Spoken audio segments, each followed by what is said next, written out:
شروع اللہ کا نام لے کر جو بڑا مہربان نہایت رحم والا ہے۔ حامیم، اس کتاب روشن کی قسم کہ ہم نے اس کو ایک مبارک رات میں نازل فرمایا، ہم تو خبردار کرنے والے ہیں۔ اسی رات میں تمام حکمت کے کام فیصل کیے جاتے ہیں، یعنی ہمارے ہاں سے حکم ہو کر بے شک ہم ہی فرشتوں کو بھیجتے ہیں۔ یہ تمہارے پروردگار کی رحمت ہے، وہی تو سننے والا ہے، جاننے والا ہے۔ آسمانوں اور زمین اور جو کچھ ان دونوں میں ہے سب کا مالک، بشرطے کہ تم لوگ یقین کرنے والے ہو۔ اس کے سوا کوئی معبود نہیں، وہی زندگی دیتا ہے اور وہی موت دیتا ہے، وہی تمہارا اور تمہارے پہلے باپ دادوں کا پروردگار ہے۔ لیکن یہ لوگ شک میں پڑے کھیل رہے ہیں، تو اس دن کا انتظار کرو کہ آسمان سے صاف دھواں نکلے گا جو لوگوں پر چھا جائے گا، یہ درد دینے والا عذاب ہے۔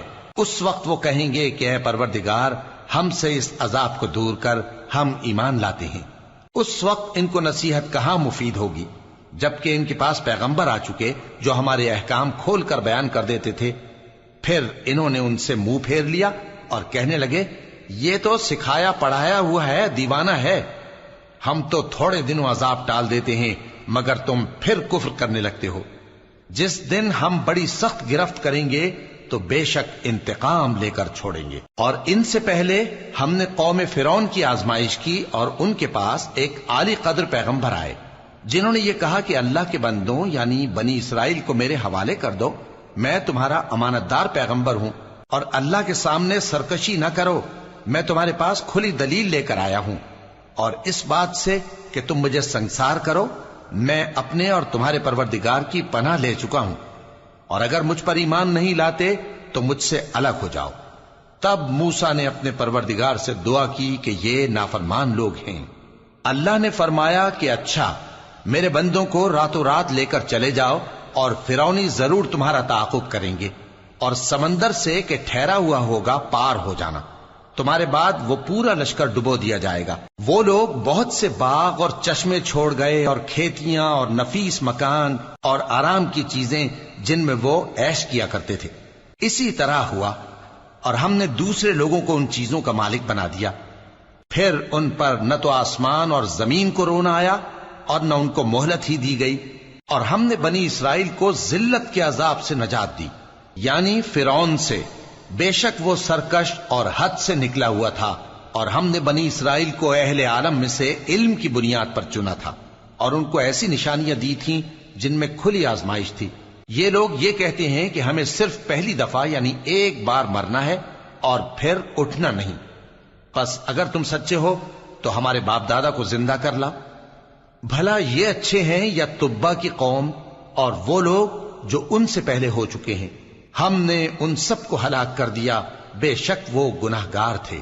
اور ہم نے آسمانوں اور زمین کو اور جو کچھ ان میں ہے اس کو کھیل کے لیے نہیں بنایا، ان کو ہم نے تدبیر سے پیدا کیا ہے، لیکن اکثر لوگ نہیں جانتے۔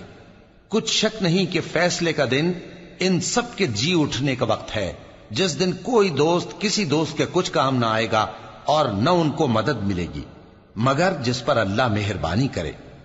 بے شک وہی غالب ہے، بڑا مہربان ہے۔ بلا شبہ تھوہر کا درخت گناہگاروں کا کھانا ہوگا، جیسے پگھلا ہوا تانبا۔ وہ تھوہر پیٹوں میں اس طرح کھولے گا جس طرح گرم پانی کھولتا ہے۔ حکم دیا جائے گا کہ اس کو پکڑ لو اور کھینچتے ہوئے دوزخ کے بیچوں بیچ لے جاؤ، پھر اس کے سر پر کھولتا ہوا پانی اونڈیل دو کہ عذاب پر عذاب ہو۔ اب مزہ چکھ، تو بڑی عزت والا اور سردار تھا۔ یہ وہی دوزخ ہے جس میں تم لوگ شک کیا کرتے تھے۔ بے شک پرہیزگار لوگ چین کے مقام میں ہوں گے، یعنی باغوں اور چشموں میں باریک اور دبیز ریشم کا لباس پہن کر ایک دوسرے کے سامنے بیٹھے ہوں گے۔ وہاں اس طرح کا حال ہوگا، اور ہم بڑی بڑی آنکھوں والی حوروں کو ان کی بیویاں بنا دیں گے۔ وہاں امن و اطمینان سے ہر قسم کے میوے منگائیں گے اور کھائیں گے، اور پہلی دفعہ کے مرنے کے علاوہ موت کا مزہ پھر نہیں چکھیں گے، اور اللہ ان کو دوزخ کے عذاب سے بچا لے گا۔ یہ تمہارے پروردگار کا فضل ہے، یہی تو بڑی کامیابی ہے۔ ہم نے اس قرآن کو تمہاری زبان میں آسان کر دیا ہے تاکہ یہ لوگ نصیحت حاصل کریں۔ پس تم بھی انتظار کرو، یہ بھی انتظار کر رہے ہیں۔